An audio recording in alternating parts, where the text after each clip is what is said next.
Welcome back to Boating Journey. Last time we took you along on our holiday trip to New Orleans, where we toured the St. Louis Cathedral and Louisiana State Museum's exhibits on Hurricane Katrina and Mardi Gras. Come along as we wrap up our journey by taking a cruise down the river, search for ghosts, and much, much more. Good morning, everyone. This morning we are on the Mississippi River, and this is the River Walk. Quite a bit different than Florida's Fort Lauderdale's River Walk, and we are going to take this, what do you call this, paddle boat, yeah. It's called a jazz cruise, and we're going to do a river cruise for lunch, so come along. The New Orleans Riverwalk offers a variety of sights and sounds. You'll find a shopping outlet collection, the aquarium, and plenty of art to view and enjoy while strolling along the Mississippi.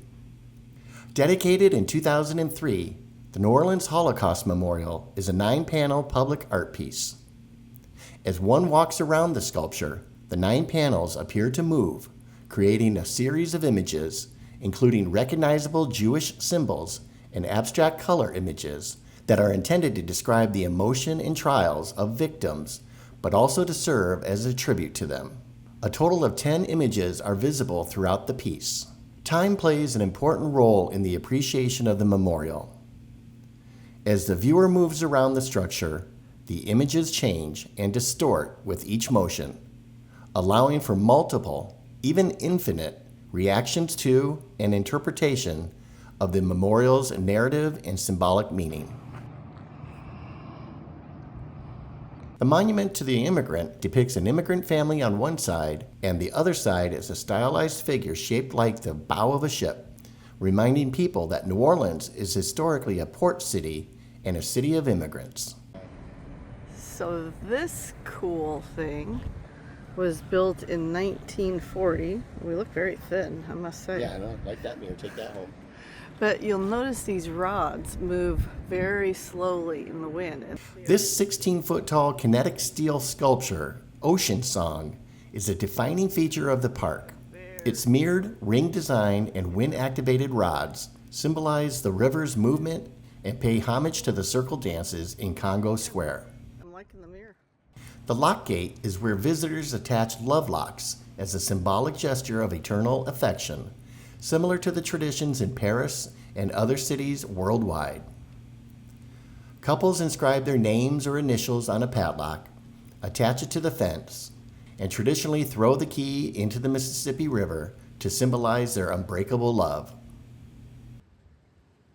As we arrived at the riverboat, the boat's steam calliope welcomed us. The steam calliope, a 32-note steam pipe organ, is uniquely American. It has been identified with and inseparable from the steamboat since 1856.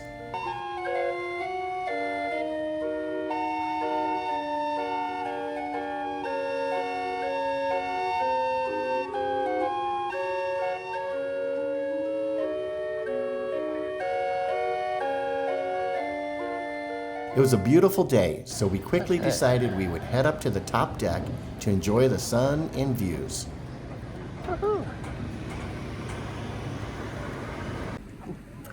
Okay, so we're on it looks like the City of New Orleans. It's a steamboat jazz cruise. Well, this is what our view looks like. Not bad. And then we learned something about this flag. It's called a Union Jack, and it represents the Navy flag that represents all 50 states. While at anchor. While at anchor. And then there's this cool bell, too. It's the roof bell.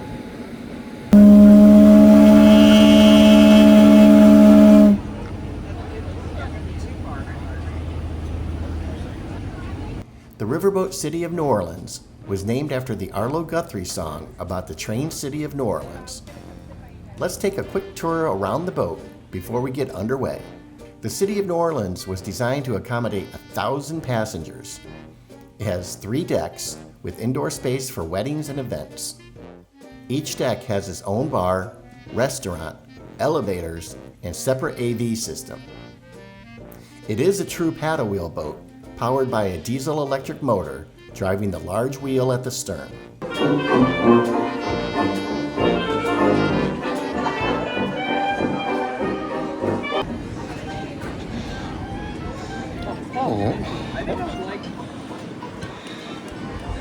Cruising along the Mississippi, it is obvious it is a working river.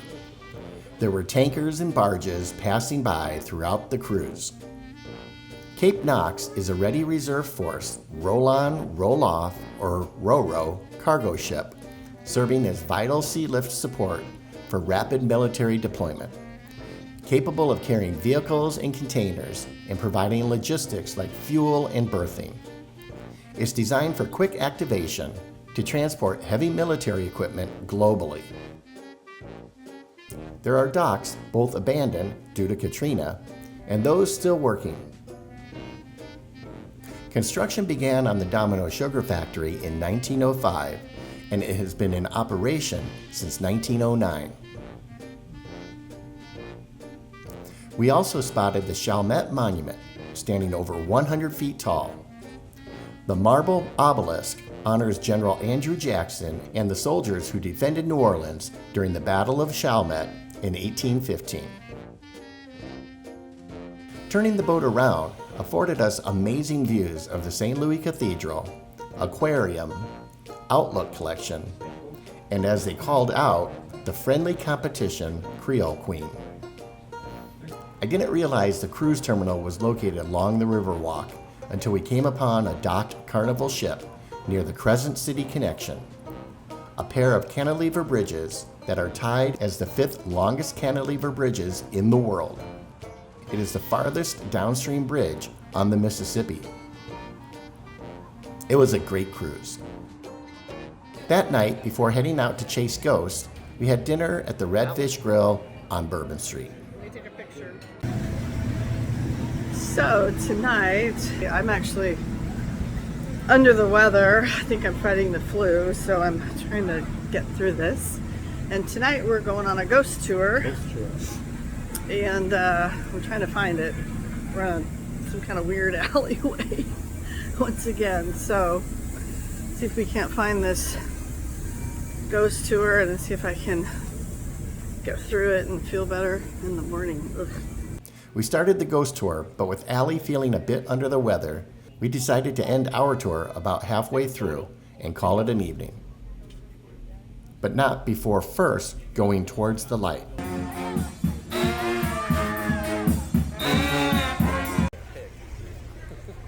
So sorry it's a little dark, but it's really dark now. We did this ghost tour. We didn't make it very far. So we're on this hunt because we just came off of Bourbon Street and I looked down and look, what is that light? I want to know what that is. So I'm drawn to it. But look at these are all like little people's houses right here. Really pretty one back down there. So, oh yeah, it says Armstrong.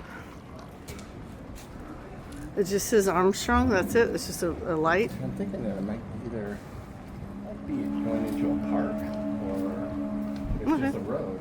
Well, let's check it out. We're down this far, might as well. It turns out the light was Louis Armstrong Park, a 32-acre historical site. It is famous as the home of Congo Square, the birthplace of jazz. Good morning. Today is our last day, right? Last full day. Last full day in New Orleans. And we are going to walk over to the French Market, Central Market. It's nice and we're in shorts today. I have been, like I said yesterday, under the weather, which is a bummer, but making the most of it. This is the courthouse, which is beautiful. And the streets are very quiet during the day. Look at these cool buildings. I mean, they're all really old. Good boy, girl, It was nice to stroll through the quiet and empty streets of the quarter in the early morning as we made our way to the French Market. Aww. You're right, folks. The big one's going to be a little bit cheaper than 30 a person per half hour. The French Market is a historic 6-block open-air marketplace in the French Quarter, offering a mix of shops, eateries, fresh produce, local art, crafts, and flea market finds.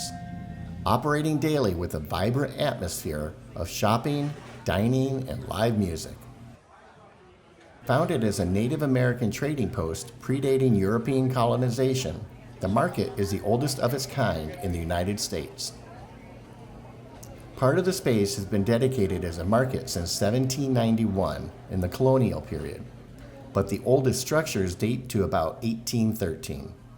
The original market, called the meat shops or meat market, was the only place within the French Quarter that could sell meat. Only after meat was being sold elsewhere did the name change to the French Market. Across from the market, we stumbled across the Joan of Arc statue, known locally as Joni on the Pony. It is a gilded bronze sculpture that serves as a powerful symbol of the city's French heritage and resilience. It is a copy of the famous 1874 statue in Paris, originally commissioned by Napoleon III. Section, we went through the French market, which reminded me of Savannah's market. Yeah, did Charleston have a market? Yeah, remember that they had all those brick buildings? Oh yeah, it reminded me of the Charleston market too, so probably more so that. And now we're going to go to the Voodoo Museum. The New Orleans Historic Voodoo Museum was founded in 1972 by local artist Charles Gandolfo. Gandolfo, who became known as Voodoo Charlie, and his brother Jerry established the museum to share their fascination with voodoo history and culture, which is an important part of New Orleans' heritage. The museum offers a self-guided tour through its extensive collection of artifacts that illustrate the history and culture of Louisiana voodoo, dispelling many common misconceptions.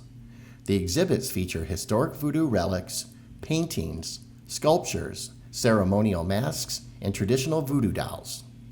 One of the more notable items include a wood kneeling board believed to have belonged to Voodoo Queen Marie Laveau, and an altar where visitors can leave offerings. Displays explain figures central to voodoo and folklore, such as Papa Legba, the gatekeeper of the spirit world, and Baron Samedi, the spirit of death. The museum can also facilitate psychic readings and consultations with contemporary voodoo practitioners. A gift shop is available, selling books, gris-gris bags, love potions, and other curiosities. So you know Allie couldn't walk out the door empty-handed. So what'd you buy in there? Okay, so I bought two things for New Year's. I got the New Orleans Voodoo gris-gris bag, and this brings success, happiness, and good health. Invoke the spirit of Yemaya, who is the goddess of the sea, which would be good for us, Yep. and the protector of the house. When you carry it in your left pocket or purse, and you carry it in the right pocket. And then I'm not going to open it, we'll show you later, but it's all wrapped up. I got a New Year's candle, and you light it on New Year's Eve before the New Year for good luck.